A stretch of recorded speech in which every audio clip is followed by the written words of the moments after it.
नमस्कार दोस्तों, इस नए वीडियो में आप सभी का फिर से स्वागत है। तो इस वीडियो पे हम संभावित साइक्लोन मोका के बारे में बात करेंगे। अब इसके ट्रैक में थोड़ा सा बदलाव हुआ है, वो क्या बदलाव हुआ है और कौन कौन से एरिया पे इसका लैंडफॉल करने का संभावना है, कौन से एरिया पे खतरा ज़्यादा है और मॉडल्स अभी इसके बारे में क्या संकेत कर रहे हैं और क्या क्या कंडीशन इसका आने वाले टाइम पे हो सकते हैं, इसके बारे में पूरा डिस्कशन इस वीडियो पे हम करने वाले हैं। तो वीडियो स्टार्ट करने से पहले अगर आपने अभी तक भी हमारे चैनल को सब्सक्राइब नहीं किया है तो सब्सक्राइब जरूर कर लीजिए और वीडियो को लाइक भी जरूर कर दीजिए। तो ये वीडियो को स्टार्ट करते हैं। तो जैसे कि अनुमान था कि 8 तारीख में लो प्रेशर फॉर्मेशन करेगा south east Bay of Bengal में, और 8 तारीख में यानी कि आज लो प्रेशर फॉर्मेशन कर चुका है। तो JTWC ने इसको 91B के नेम से नामकरण किया है और ऑफिशियली IMD ने भी लो प्रेशर फॉर्मेशन कर चुका है, इसको अनाउंस कर दिया है। और ये लो प्रेशर अगले 24 घंटे में यानी कि कल तक ये डिप्रेशन का रूप ले लेगा और उसके अगले 24 घंटे में यानी कि 10 तारीख में ये साइक्लोनिक स्टॉर्म का रूप ले जाएगा, जैसे कि मैंने पहले भी आपको बोला था। और साइक्लोनिक स्टॉर्म का रूप लेने के बाद इसका नाम मोका रखा जाएगा। तो साइक्लोनिक स्टॉर्म बनने के बाद उसका ट्रैक कहाँ पे जा सकता है, यही सबसे मेन क्वेश्चन है। तो पिछले 3 वीडियो पे मैंने आपको बोला था कि भारत में लैंडफॉल करने का संभावना इस साइक्लोन का बहुत ही कम है। इसका ज़्यादा से ज़्यादा लैंडफॉल बांग्लादेश और म्यांमार के कोस्ट में हो सकता है। और अभी इसके ट्रैक में क्या चेंजेस हुआ है, तो कुछ मॉडल्स जो है वो यूरोपियन मॉडल ECMWF के साथ और भी कुछ मॉडल जो है वो अभी ट्रैक को थोड़ा सा वेस्ट की ओर जाएगा, ऐसा कुछ इंडिकेशन मॉडल्स कर रहे हैं। यानी कि वेस्ट की ओर जाने का मतलब है कि भारत की तरफ थोड़ा सा मुड़ सकता है, बट कितना मुड़ेगा और लैंडफॉल कहाँ पे करेगा, यही सबसे मेन क्वेश्चन है। मॉडल इसके बारे में काफ़ी कंफ्यूज्ड है अभी के टाइम पे। तो इसी जगह के आसपास अभी लो प्रेशर फॉर्मेशन हुआ है। तो इसके बाद ये इसका ट्रैक कुछ ऐसा रह सकता है, जब ये थोड़ा सा वेस्ट नॉर्थ वेस्ट की ओर आगे जाएगा और west central Bay of Bengal पे 10 तारीख के आसपास पहुँचेगा। तो पहुँचने के बाद वो एक टॉर्न ले सकता है, यानी कि एक रिकर्व कर सकता है। तो रिकर्व जब करेगा तो वो नॉर्थ ईस्ट भी जा सकता है या नॉर्थ वर्ड भी जा सकता है। अगर नॉर्थ वर्ड जाता है तो इसका भारत पे इसका ज़बरदस्त इम्पैक्ट हो सकता है, बट अभी के टाइम पे इसका संभावना 40 से 50% के आसपास है और 60% के आसपास संभावना है कि भारत से थोड़ा सा दूर पे जाके लैंडफॉल करे बांग्लादेश में। बट अभी भी भारत से खतरा टला नहीं है। इसका ट्रैक 3 टाइप्स का हो सकता है, मैं आपको तीनों ट्रैक्स अभी बता रहा हूँ। यहाँ पे जो स्क्रीन पे ये जो मॉडल्स को देख रहे हैं, ये ECMWF के एनसेम्बल मेंबर्स का मॉडल है।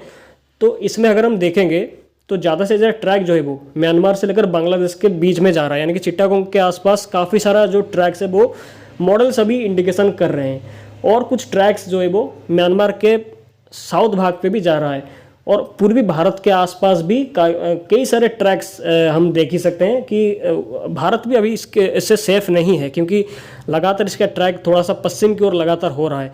बट आने वाले टाइम पे कितना और पश्चिम हो सकता है, यही सबसे मेन क्वेश्चन है। तो सवाल ये है कि जब सिस्टम 10 तारीख में west central Bay of Bengal पे पहुंचेगा तो पहुंचने के बाद वो कितना रिकर्व करेगा।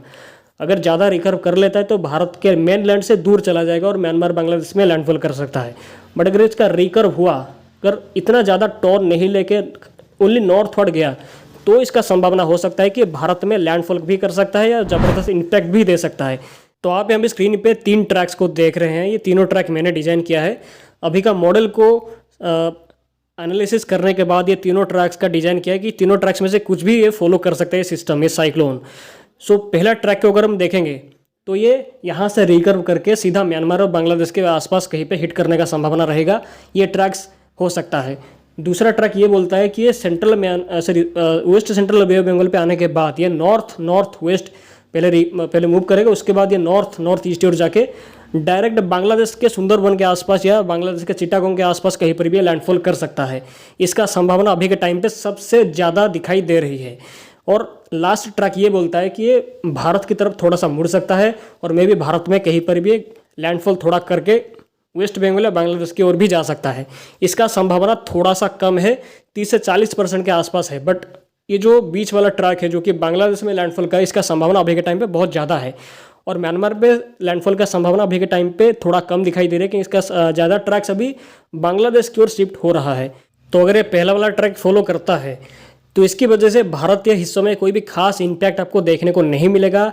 ओनली हीट वेव की कंडीशन ये बढ़ा सकता है अगर ये ट्रैक फॉलो करता है। तो अगर बीच वाला ट्रैक फॉलो करता है, जिसका संभावना अभी के टाइम पे बहुत कम है, जैसे मैंने पहले बोला, अगर ये ट्रैक फॉलो करता है तो इसकी वजह से भारतीय हिस्सों में ज़बरदस्त इफेक्ट हो सकता है, खास करके ओडिशा के कोस्टल एरिया पे और वेस्ट बंगाल के इलाकों में और पूरे के पूरे इंटायर नॉर्थ ईस्ट इंडिया पे इसकी वजह से बहुत भारी से अति भारी बारिश से एक्सट्रीमली हेवी रेनफॉल हो सकती है और कोस्टल एरिया पे विंड स्पीड भी तेज रह सकती है अगर ये ट्रैक फॉलो करता है। तो अगर ये ट्रैक फॉलो करता है तो बांग्लादेश पे भी बहुत खतरनाक नुकसान हो सकता है क्योंकि साइक्लोन का इंटेंसिटी बहुत ज़्यादा हो सकता है। इसके बारे में मैं आपको थोड़ा आगे बताऊँगा। तो अगर लास्ट ट्रैक फॉलो करता है तो इसकी वजह से भारत के हिस्सों में सबसे ज़्यादा इफेक्ट देखने को मिलेगा। उड़ीसा से लेकर आंध्र प्रदेश के उत्तरी भाग के साथ वेस्ट बंगाल के इलाकों में और बांग्लादेश के पूरे इंटायर भाग में बहुत ज़बरदस्त नुकसान हो सकता है अगर ये ट्रैक फॉलो करता है। तो कहीं ना कहीं ये साफ हो रहा है कि जैसा भी ट्रैक फॉलो करे बांग्लादेश इसकी वजह से अफेक्ट होगा बहुत भारी मात्रा में।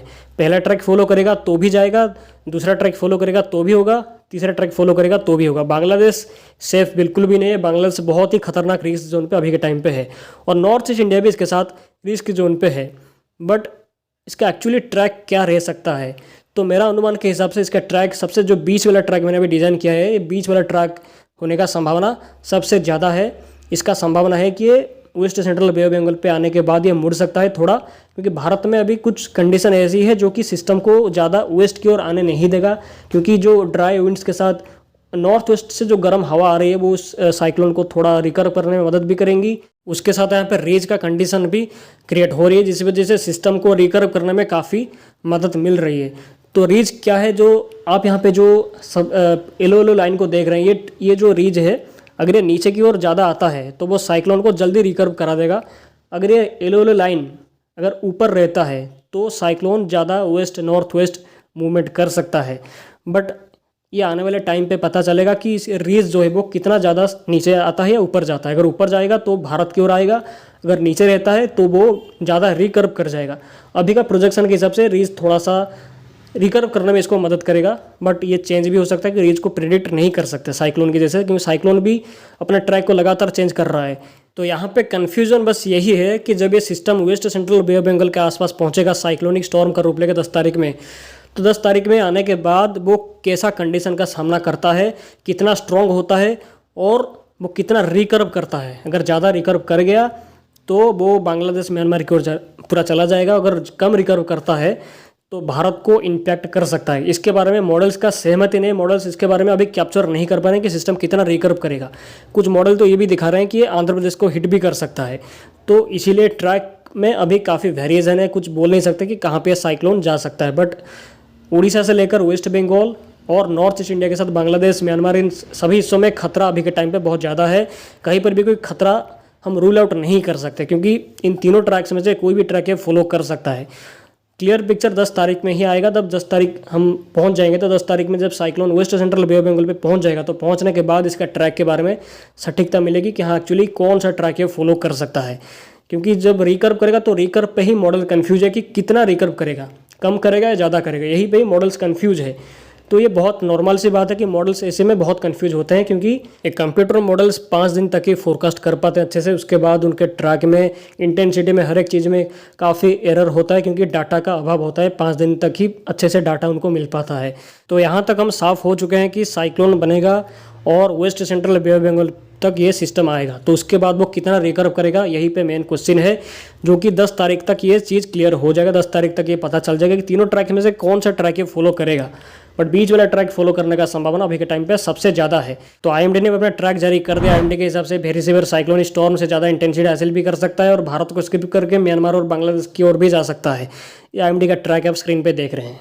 तो उसका इंटेंसिटी कहाँ तक जा सकता है, तो अगर हम डिफरेंट मॉडल को देखेंगे तो उनके हिसाब से ये साइक्लोनिक स्टॉर्म बहुत रैपिडली इंटेंसिफिकेशन कर सकता है। West central Bay of Bengal के आसपास जब 10 तारीख में पहुंचेगा तो पहुंचने के बाद ये बहुत तेज़ी से इंटेंसिफिकेशन करेगा।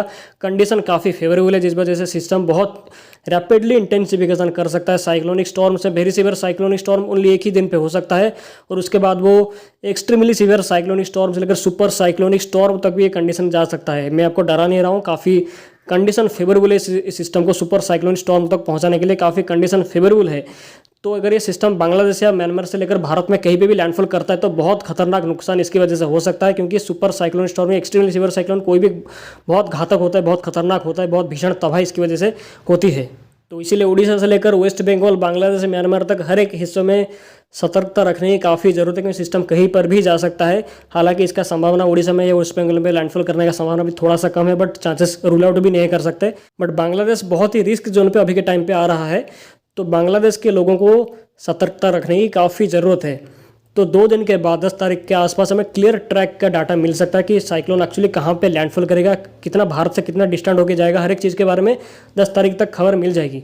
तो जैसे पिछले वीडियो में मैंने बोला था कि अंडमान आइलैंड पे बहुत खतरनाक इफेक्ट इसका हो सकता है, उसका ट्रैक के हिसाब से मैंने वो बोला था। अभी इसका ट्रैक थोड़ा सा चेंज हुआ है, तो इसलिए अंडमान आइलैंड पे अभी कोई उतना खतरा दिखाई नहीं दे रहे जैसा पहले लग रहा था, क्योंकि इसका ट्रैक थोड़ा सा वेस्ट हो चुका है, जिस वजह से अंडमान आइलैंड को ये डायरेक्टली बहुत मेजरली अफेक्ट नहीं करेगा।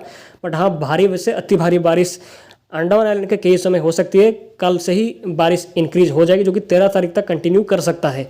बट अभी कोई खतरा साइक्लोन का अंडमान आइलैंड पे देखने को नहीं मिलेगा, क्योंकि इस सिस्टम का ट्रैक अभी थोड़ा सा चेंज हो चुका है, जिस वजह से अंडमान आइलैंड पे अभी कोई बड़ा खतरा अभी के टाइम पे दिखाई नहीं दे रही है। तो साइक्लोन का आने वाले टाइम पे क्या ट्रैक रहता है, इसके बारे में आपको पल पल की खबर लगातार देता रहूँगा।